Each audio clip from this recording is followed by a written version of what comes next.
few items to pass along at the top, and then we'll get right to your questions. As some of you may be aware, the Department of Defense released a statement earlier today regarding support to the Department of Homeland Security, which I'll reiterate here from the podium. At the request of the Department of Homeland Security, Secretary Austin approved a temporary Department of Defense increase of an additional 1,500 military personnel to supplement U.S. Customs and Border Protection efforts on the U.S. southwest border. For 90 days, these 1,500 military personnel who will be sourced from the active duty component will fill critical capability gaps such as ground-based detection and monitoring, data entry, and warehouse support until CPB can address these needs through contracted support. Military personnel will not directly participate in law enforcement activities. It's important to note that the department is also evaluating options on how we might replace these deploying forces in stride with other sources to include potentially forces from the reserve component and contracted support. And while this request is for 90 days, I would point out that DoD has supported DHS on the southwest border for 18 of the last 22 years and every year since 2006. Shifting gears, the Department of Defense through U.S. Africa Command remains committed to supporting the Department of State's efforts in Sudan. Over this past weekend, this support involved organizing and synchronizing transportation from Khartoum to Port Sudan and on to Saudi Arabia for U.S. citizens and others who wished to depart Sudan. Today, the USNS Brunswick, along with the USS Truxtun and USS Polar, remain in the vicinity of Port Sudan and are able to provide support to the evacuation mission as needed. Additionally, ISR assets continue 24/7 overwatch over potential land evacuation routes. And AFRICOM's deconfliction cell continues to distribute relevant information to the Department of State, our allies and partners, and international NGOs to help enable informed decision-making.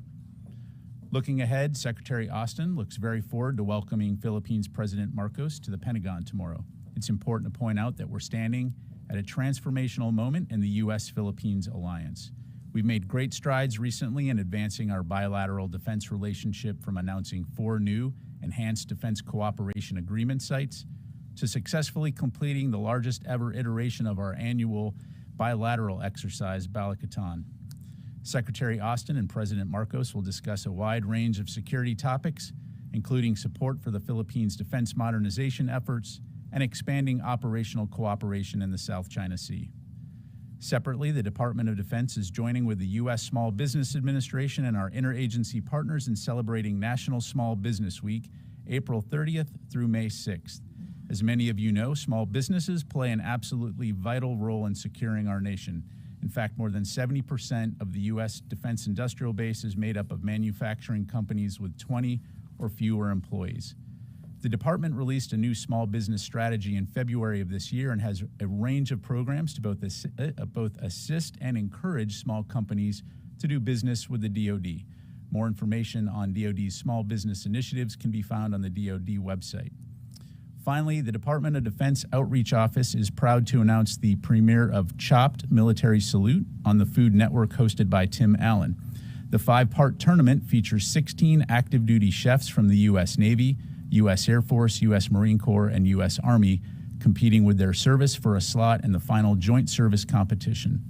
Chopped Military Salute premiered Tuesday, April 25, and we would encourage everyone to tune in every Tuesday from now until May 23rd to see these talented service members in action. And with that, we'll get to your questions. We'll go to AP Lita Baldor. Thanks, Pat. Can you say when you expect these troops to arrive at the border, even in a range of days in the coming week, or presumably by May 11th? Would that be accurate? Do you expect these will be active duty troops, or are you going to try to have to pull some from the Guard? And third, in the past, DoD requested that DHS provide quarterly reports updating as to when and how DHS was going to be able to take over these jobs on the border. Is DoD getting these quarterly updates? And is the department confident or concerned that DHS will or won't be able to meet this requirement by the end of the fiscal year? Yeah, thanks, Lita. So on your first question, right now, I think we'll see these troops arrive as early as May 10th, and then in the coming weeks. Again, these will be active duty forces, although as I mentioned at the top, we continue to explore other options so that we could return those active duty forces back to their home stations in stride with potentially reserve component or contracted entities. Again, that's work that we'll continue to do. As far as quarterly reports, I'll have to take that question for you. I can tell you that, as a matter of course, we do regularly communicate with DHS. And I think, again, we're in a situation here where DHS has requested assistance and the Department of Defense is assisting on this important issue. So thank you. Are you saying, just for clarification, that within this 90-day period, correct, you would like to replace, or you will look at replacing some of these active duty troops with National Guard or Reserve, or potentially beyond that? Exactly. So within that 90-day period, again, we are Secretary Austin has approved the deployment of 1,500 active duty troops, but again, we are looking and evaluating options should we be able to replace those in stride. Okay, Jen, and then we'll go to Will. Thank you, General Ryder. So just which units will these troops be coming from, and will they be helping with drug enforcement? Because that's what the original executive order from the president said. Yeah, so in terms of the types of work that they'll be doing, as I highlighted at the top, these will be very much focused on support tasks to CBP. So and I'll just leave it at that. I mean what I said. In terms of the specific units, these forces will come from the Army and the U.S. Marine Corps, but I'd refer you to the services to talk about specific units that will be tasked. In 2018, just before the midterm elections, President Trump ordered 5,200 U.S. troops to fortify the border. At the time, Democrats and former military officials and officers came out against that, saying they were being used for political reasons. How is this different? Yeah, so, really my focus here is on talking about what we've been asked to do and what we're doing. Clearly, DHS felt that there was a need for the Department of Defense to assist so that they can continue to do their important work. Secretary Austin approved that request, and so that's what we're focused on. Thanks. Thank you. Yes, Will. Thank you. Two questions on the border.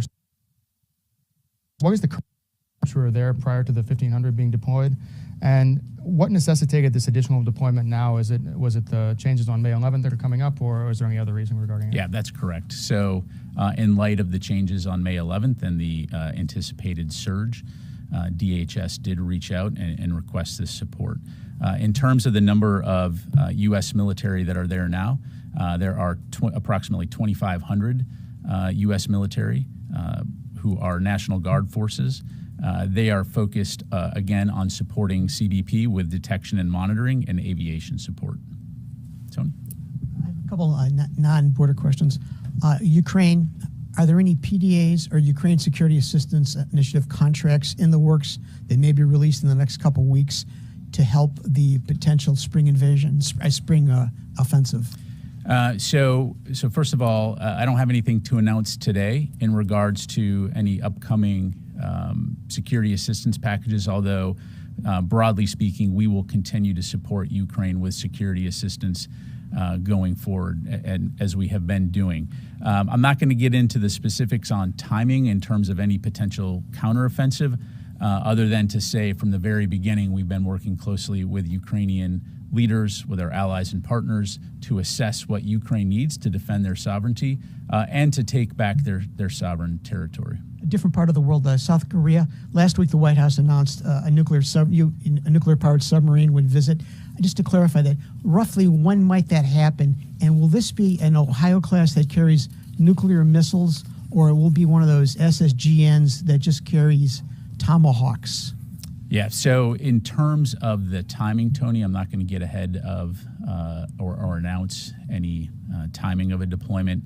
It will be an Ohio class SSBN model, but that's about as specific as I can get. But it'll carry nuclear weapons, though. I'm not going to get into the specific payloads other than the type of submarine will be an SSBN. Okay, thanks. Thank you. Okay. Yes, sir. Thank you very much, General. A question from Syria. The killing of the Daesh leader on Saturday in an operation by the Turkish intelligence, this was announced by the Turkish president. Does the United States have any comment on that, confirmation comment, or what do you know about this? Certainly. At this time, we can't corroborate those reports. Certainly, that would be welcome news if true. Broadly speaking, we do appreciate what Turkey has done to counter ISIS, but that's about as much as I have. Just a quick follow-up on that. Mm-hmm. You have times when the United States said that the Turkish military presence in the region has been hampering the fight against Daesh. So, looking at the overall, how would you assess your NATO allies' efforts against Daesh or tackling Daesh terrorism? Yeah, well, certainly, as you know, in the border regions there in northern Syria, Turkish forces have engaged with ISIS in the past, and again, I think anything that the international community can do to help with the enduring defeat of ISIS is very helpful. Thank you very much. Go back to Fadi, and then we'll come to Qasim.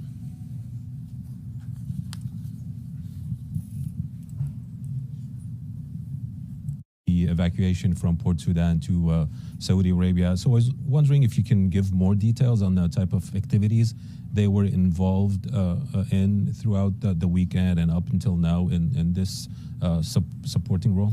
Sure. So to my knowledge, we had the Brunswick was able to assist with the evacuation of approximately 300 people from Port Sudan to Jeddah, where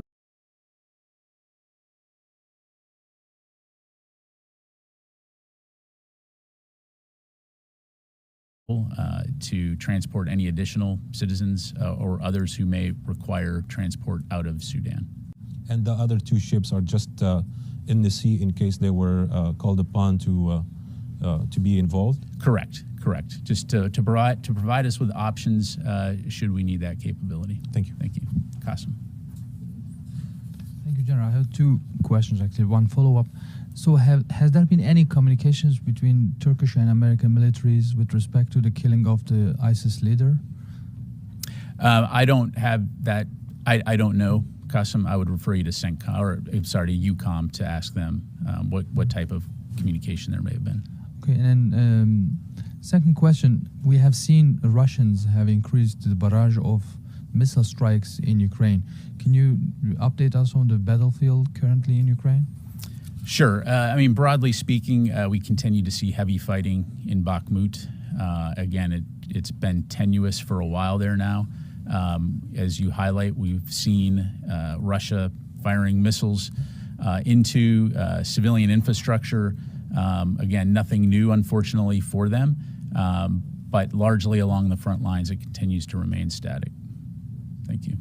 Let me go to Rio and then go back here, and then I'll come back to you, Jennifer. Thank you very much, General. Yesterday, the U.S. and the Philippines agreed to establish a framework of trilateral cooperation with Japan and Australia, respectively. So, can you share a little bit more details, a little bit more specifics on what the Pentagon wants to do with this new trilateral format militarily moving forward? Yeah, sure. Well, I don't have anything specific to announce today, Rio. I would tell you that the Philippines, Japan, and Australia continue to remain very essential allies for us. We obviously share a common focus and common values when it comes to promoting peace, stability, and security in the Indo-Pacific region. And so we're going to continue to look at ways that we can work together to achieve that end. Thank you very much. Go back here, and then we'll go to Ro over here. Hi, Caitlin Kenny with Defense One. Tomorrow is World Press Freedom Day, and it's been more than 10 years since reporter Austin Tice was captured in Syria. Can you provide an update on what the Pentagon's efforts are to help bring Tice home? And can you explain what may be hindering the government's effort to bring him back? Thank you. Yeah, thanks very much. So first of all, I would just offer, again, our thoughts and prayers to the Tice family.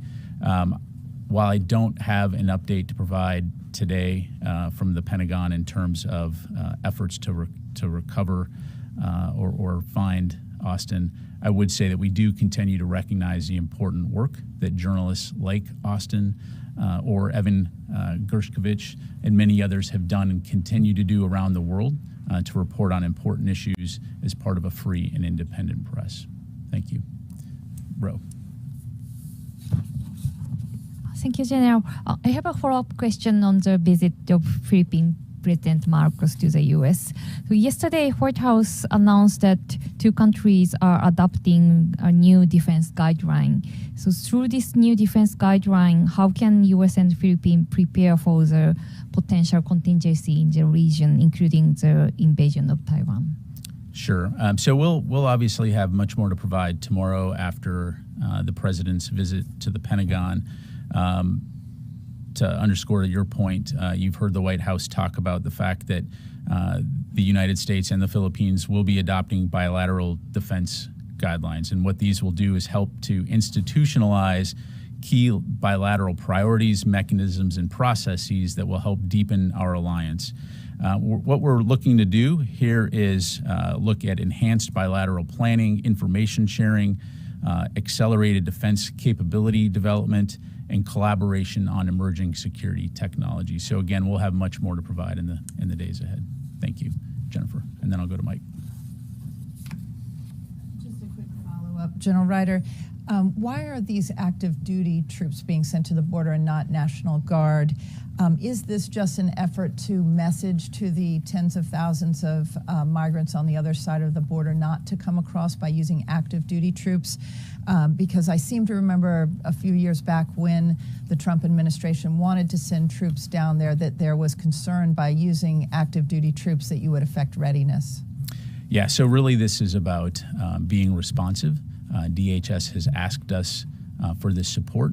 And so the ability to rapidly provide support from our active duty forces is really the key here. Again, as I mentioned, we're evaluating options to look at potentially replacing some of those forces with reserve or contracted support.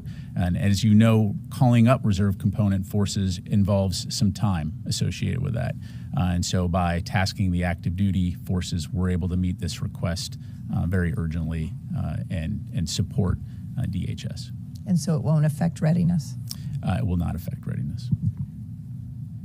Phil. Hey there. Just wondering if you've if the DoD assesses that it now knows the totality of the material leaked by Airman Teixeira, and whether or not you've initiated or completed a damage assessment.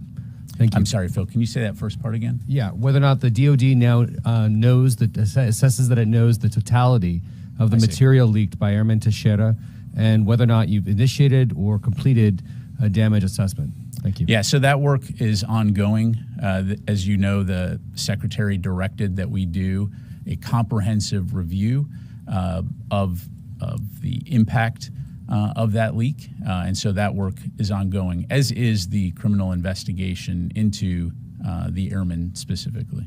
So then to be clear, then you're not quite sure yet. It's not clear yet whether or not you know the totality of the material. We continue to evaluate just exactly what was leaked as part of this unauthorized disclosure. Thank you. Yep. Yes, sir. Go here and then over to Mike. Thank you, sir. On Ukraine, in January and in November, General Milley stated that there were well over 100,000 Russian casualties. And then yesterday, NSC's Kirby stated that there was, since December, about 100,000 Russian casualties with 20,000 dead. So is it safe to assume that there are now well over 200,000 Russian casualties in Ukraine? Again, I'm not going to have anything to add beyond what Mr. Kirby provided yesterday, other than to say this conflict has been bloody from the beginning.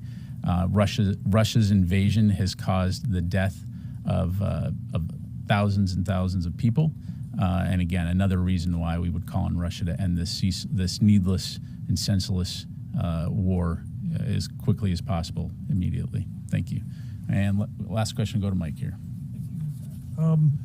change the subject a bit. Archbishop Timothy Broglio of the Military Archdiocese sent out a letter a couple days ago criticizing Secretary Austin's policy, saying that it mandates federal funding for abortion travel and compels military commanders to authorize such undertakings. He said the policy fails to incorporate basic conscience protection and creates First Amendment pitfalls for military commanders. I was wondering if the Pentagon has any thoughts on, any comment on Archbishop? Yeah, I don't have a comment to provide on the Archbishop's letter. Thank you very much. Thank you very much, everybody. Appreciate it.